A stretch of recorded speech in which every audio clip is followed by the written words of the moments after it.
Have you ever wondered which feast Psalm 81:3 is referring to? Our English translations call it in the new moon in the time appointed on our solemn feast day.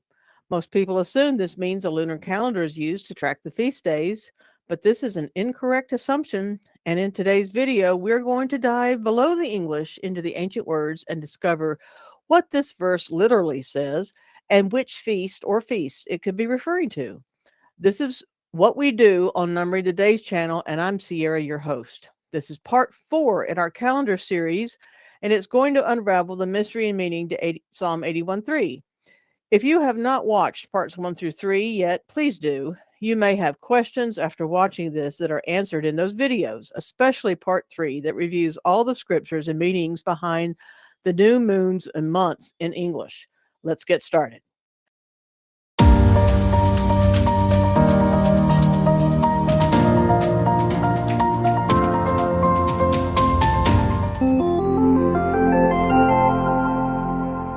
Sit back and relax. I hope you enjoy part 4 of our calendar series. We have 4 sections to cover in this video.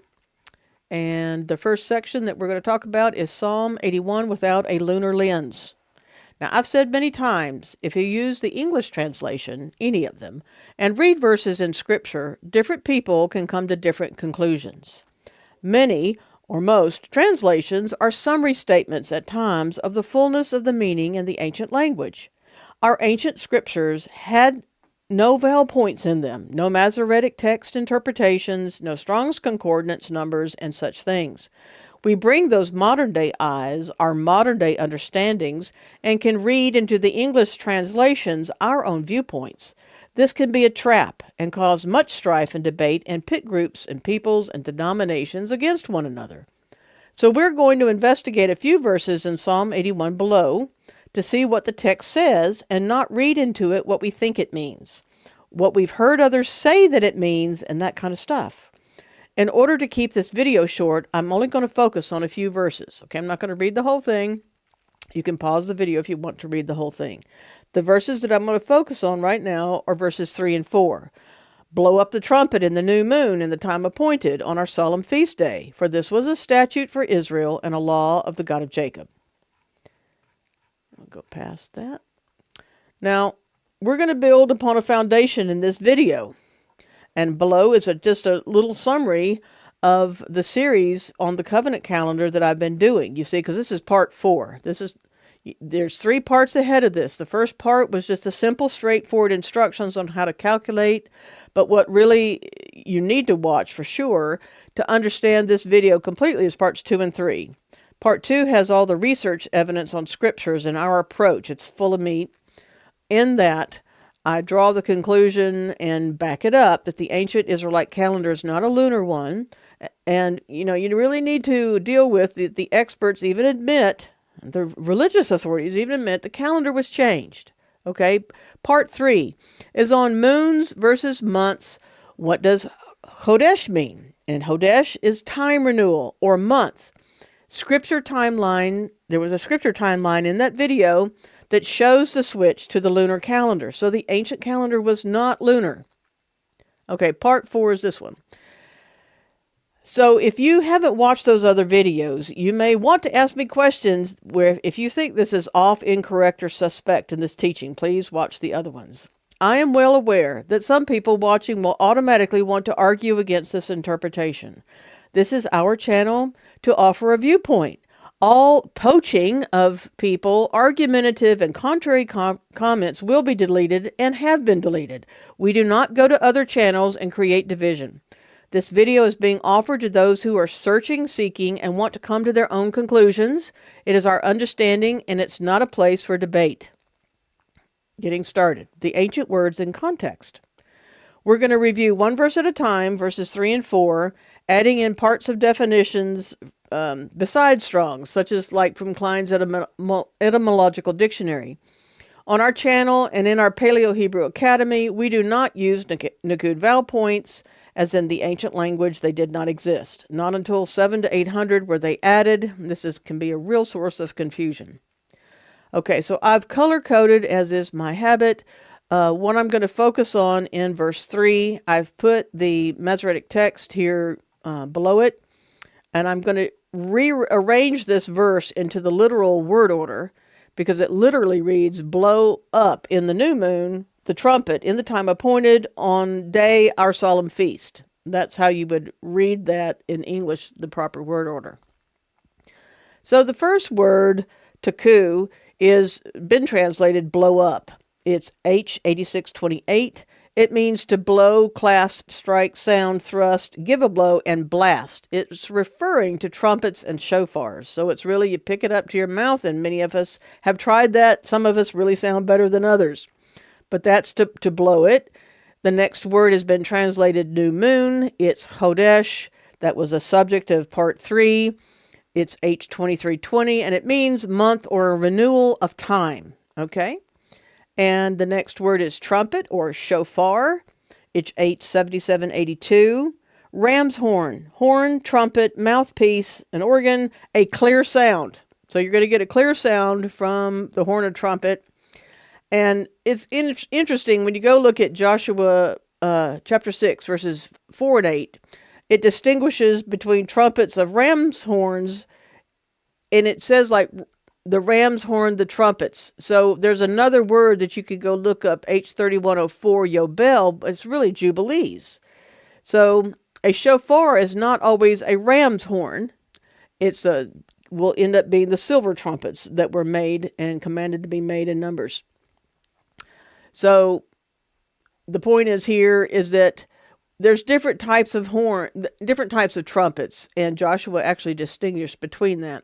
Now, in this yellow right here, I'm showing you the root of the word shofar, shin, vav, peresh. The root word is shin, peresh, shofar, H8231, and it means to be bright, to glisten, to polish. In Arabic, it means to shine forth as the dawn. In Klein's, we get decorator, antlers, beauty. It's not only been found one time in Scripture. I found it in several other places. To be beautiful, to improve, embellishing, beautiful, pleasing, goodly. So it's something that's going to shine forth with a lot of light. Now, all shofars do get polished. We have them here, and they're very shiny and polished, but they're not like metal being polished. And all you have to do is ask any musician, especially ones that have been in high school bands, how much polishing goes on. I remember that very well. You have to polish and polish and polish your instrument. Okay, the last word here is time appointed. No, that's not the last word. Next to the last word is time appointed, kasa. It's H3680. It means to cover, conceal, hide. They list overwhelm, overspread, but there's no translations with that definition. Now, it's not the word for a Moediym. That's H4150. And there's another word for appointed times that's used in Scripture, H6635. It's not that word either. Now, it's not H3677. And I'm going to show you what I mean by that right now. Okay, I've popped us into Blue Letter Bible Online. I've got pulled up Psalm 81:3. And when we scan down the verse here,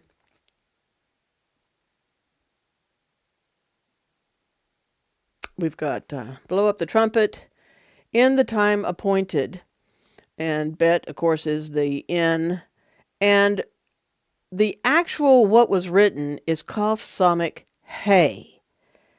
And in order to point this to Strong's, the translators in the system is pointing you to Kaf Samik Aleph.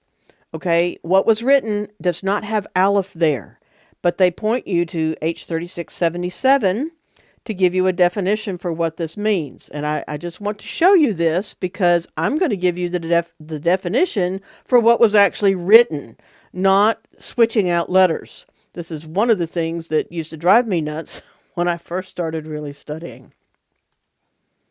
Okay, so I'm back in here. I mean, I don't follow the norm of changing and dropping letters. I go with what was exactly written and use that for translation work and understanding a verse. And I just want to point out that in my Yehudiath Academy, where I teach Paleo Hebrew 101, on my very first beginning course. This is one of the dozens of teaching points that I used. I use real Erectology science, math-based research into the living language of Elohim. So that's a little plug for the class. Now, the next word is solemn feast. Hag. Het Gimel, H2282, festival feast, festival gathering, pilgrim feast. And I want my students to go look this up completely, like pretend it was on your vocabulary list assignments, and go look it up. And then we're going to chat about it in the beginner chat. Okay, we're going to go find out, we're going to go explore the Kaf Samic root word tree, because I want to show you the difference between what they're going to point you to and what I see was actually written. There's many other words on the branch of this root word Kaf Samic, but I'm only going to talk about the few that are relevant to the video right now. Okay, the root Kaf Samic is H3676. It's called Kes. It's a seat of honor, throne, stool. It's only been found one time per se in scripture, and it was translated sworn. I put a question mark there. It's a foreign word, okay? And this is the throne of Yah that Amalek lifts his hand up against. He lifts his hand up against the Kaf Samic. Okay. Now, the Kaf Samic Aleph, which is the word that they pointed you to, incorrectly in my opinion, is H3677 and H3678. It's a seat of honor, a throne, a seat stool, royal dignity, authority, or power in a figurative sense. It's been translated throne, seat, stool. Throne 127 times, seat, stool one time. Now, this was always in reference to Yahuwah, a royal king, or a high priest sits on this. Watch the Throne of Yah series, my word study that I did on the Throne of Yah. I go deep into this word to explain it. So in the KJV, they've taken this word that means a seat, stool, royal dignity, seat of honor, and called it appointed twice. This is how the Strongs and the Blue Letter and all your reference books are showing you. They say, oh, this means appointed 2 times. And they take you to Proverbs 7:20, which is truly Kaf Samic Aleph. Okay, so he hath taken a bag of money with him, and he will come home at the day appointed. And that truly is Kaf Samic Aleph. But we're talking about Psalm 81:3, and it's really Kaf Samic Hey, which was translated time appointed in the verse that we're studying. Now, when you go look up Kaf Samic Hey, it's H3680. See, this word that was written, it is written, is already in Strong's, yet they're pointing you to something else. This word means to cover, conceal, hide. I haven't seen it, they put in the definition overwhelm, overspread, but it's not been translated that way. Now, in Yehudiath, and when I start to meditate on the letters and what could this mean, I see a helping hand, the helping hand of Yah providing and giving you support and structure. And it's going to manifest, it's going to be expressed. The Hay also represents the Ruach and the wind blowing. It's the Ruach, it's a feminine ending. So keep this in we're going to keep this in mind for when we talk about what we think the verse means. Now, I have added, just for fun, Kaf Samic Pei here, because it's the word for silver. And we're going to talk about the silver trumpets a little bit later. So I added that here. You can come back and look at it later. I enjoy studying all the words off of a 2-letter root. And if you will meditate on the Throne of Yah series that I did and all the information I put into the word studies, then come back and review this tree. You'll find it very interesting. The decree from the throne is being expressed through the wind of the trumpet. The voice of Yah comes through the silver trumpets. How many times have we been taught in Scripture that a voice was like a trumpet, providing the helping hand and support that his people need? Okay, so when I look at Psalm 81:3, I have 2 options so far. One is sound blow in month, the renewal time, trumpet, cover, conceal, hide the festival feast. Or option 2, sound blow in the month, the renewal time, trumpet, providing, manifesting, expressing the festival feasts. But before we jump to any conclusion on this, we're going to go look at the next verse. Okay, so here's verse 4. It says, "For this was a statute for Israel and a law for the God of Jacob." Okay, the statute word here is hok. It's H2706. It is defined as statute, decree, ordinance, and a bunch of other little things. But the statute translation here fits the definition. The law necessarily does not, because it's the word mishpat. It's H2320. Judgment, seat of judgment, cause, a suit, a sentence, justice, a decision is rendered and executed. Now, mishpat is one of the words that I also did a deep dive word study into in the Throne of Yah series, and I suggest you go look at it if you want to understand what mishpat is. Because mishpat is where the law, separately, a separate word for that, is then judged. Somebody is being judged. Somebody's sitting on a seat of judgment, and a decision is rendered and executed based upon the law. But the mishpat is not the law. So what I'd come up quickly is something that looks like this. "For this was a statute, ordinance, decree for Israel, and judgment decision of the God of Jacob."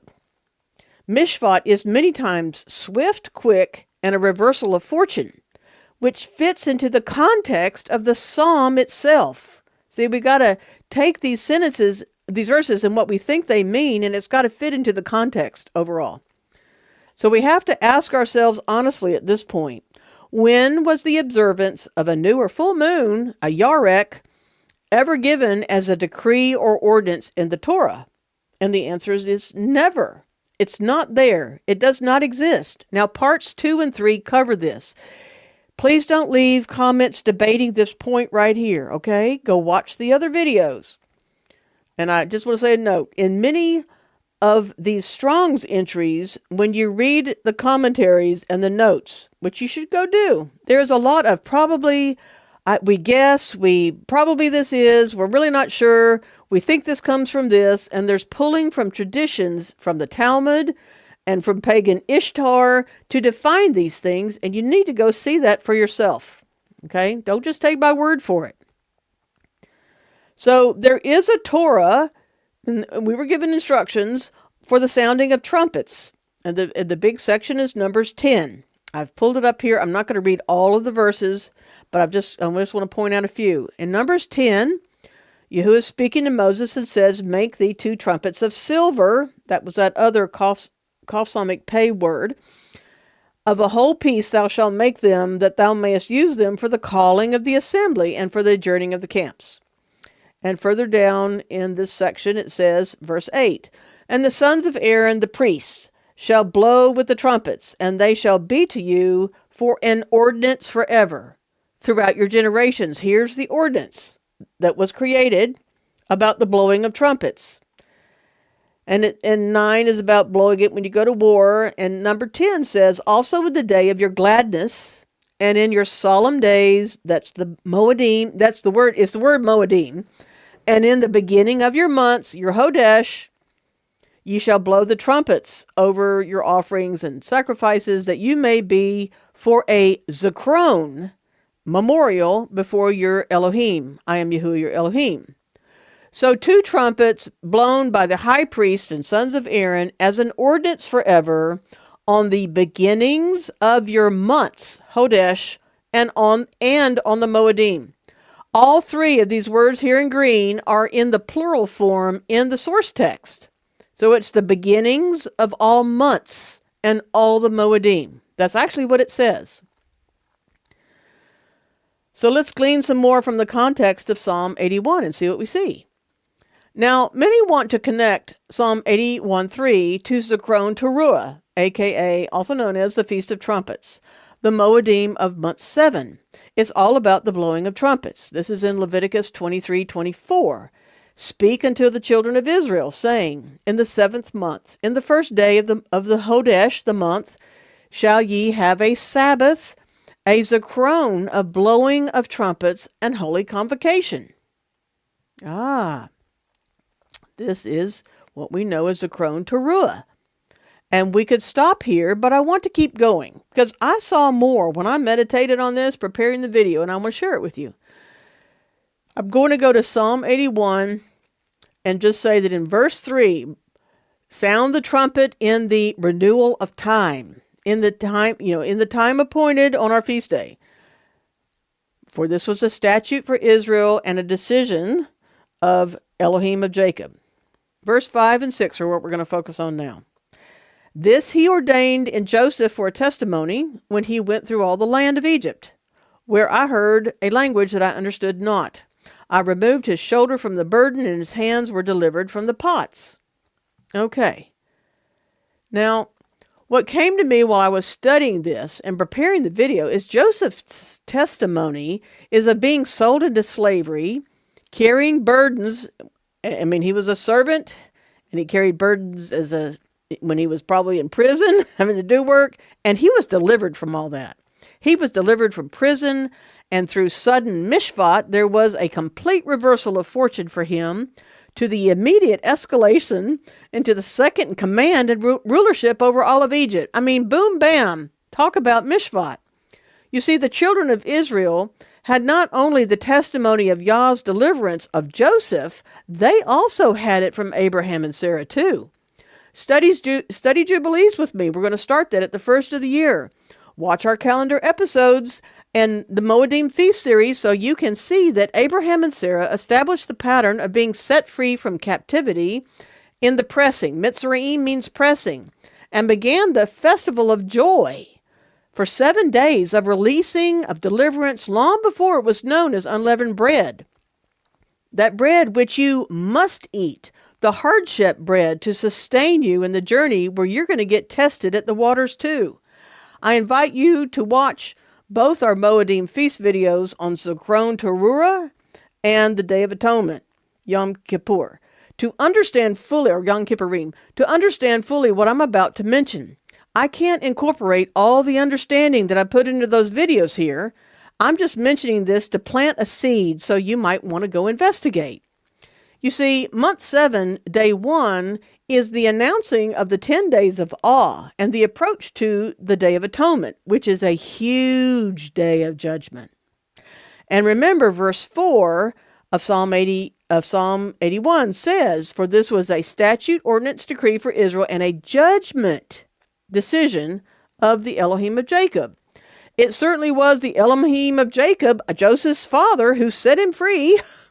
And the Day of Atonement, month 7, day 10, is also the very day that the priests are instructed in Torah to once more blow the trumpets, announcing the Jubilee year. That's Leviticus 25:9. So Jubilees is a mishpat, as it is the decision of the ELOHIM of Jacob to set everyone free, to set people free of slavery, of debts, and return them to their inheritance, physical and eternal. You know, the Jubilees is a renewing of time. It is a Hodesh. It's the ending of a counting of time and also the renewal of a new count, 1 to 49 years again, because the Jubilee, the 50th year, is also the first year of the new counting. So it's a Hodesh. And when I meditated on Jubilees, I thought, what an undoing of the major reset and the consequences of the 7-year drought in which everyone lost their lands, their livelihoods, and their everything to Pharaoh. Pharaoh ended up owning it all. So it's a huge mishpat, is the Jubilee. A huge blessing to know that if we falter, if we get snared, if we fail, if we lose our possessions and such, that we can be restored, that there's a plan, there's been a decree from the throne for this to happen. What testimonials we have in Joseph, in Job, and in Lazarus for this point. I hope you ponder that.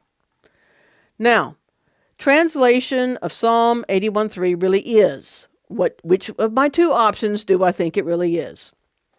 You know, I don't believe that it's a full or new moon Yarek festival. There are just no instructions in 1st Enoch, Jubilees, the Tanakh, or the Dead Sea Scrolls indicating you must track the moon, Yarek, to celebrate an ordinance that involves the blowing of trumpets.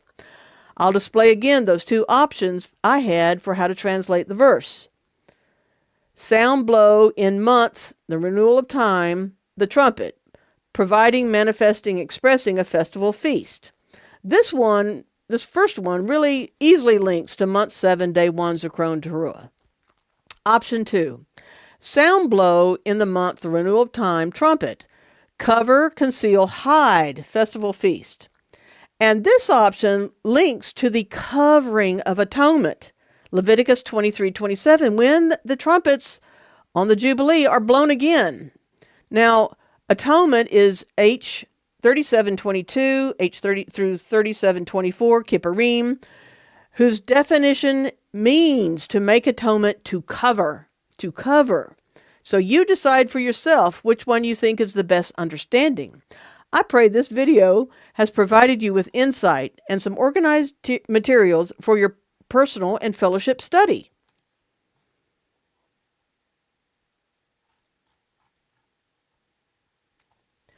May we all wait with great hope and expectation for those silver trumpets to blast the last Jubilee, announcing our final eternal freedom. Our hands will be filled with a portion to eat, meat, not milk. We received meat in Joseph's testimony. We were going to receive meat in our own testimony to keep walking in the faith no matter how dark it is. It's not impossible. You may feel like you are in a prison of sorts, but keep going. Many of us have testimonies we can share with you of being set free from so many things. Yahusha Emmanuel HaMashiach is real. Deliverance now is real. Come join our growing fellowship of people who like to deep dive into the scriptures, the language, and discuss the calendar. For those of you who are alone out there on Sabbath, we have a weekly Sabbath fellowship you are welcome to join. Shalom. He is somebody, yeah. Body all the time, never takes a break, he's always right.